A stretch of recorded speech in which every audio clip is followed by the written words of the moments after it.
ওটা ভালোই আছে। হুম এই মাছটা বলে রূপচাঁদা না? কি ও? কি fish এটা? রূপচাঁদা না ও।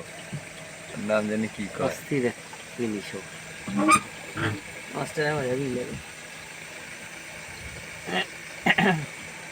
মূলত এই একটা মাছ।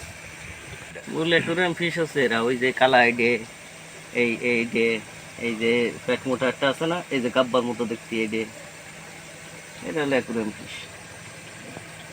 এটি কি মাছ? এর পুঁটি নেই? মামা এই সাদা দুধি কি মাছ? ওটা হলো চাইনিজ বিদেশি পুঁটি, হুম, বিদেশি খলসে মাছও আছে। হুম, দেখেন একদম জীবন্ত দেখা হুম, যাচ্ছে। হুম। ক্যামেরাও তো সেই ক্যামেরা। বাপ রে বাপ, চিন্তা কর যায় এই আমার বেশ ক্যামেরা কেমন আসে, গরিব মাসি সেট আমার ক্যামেরা কেমন আসে।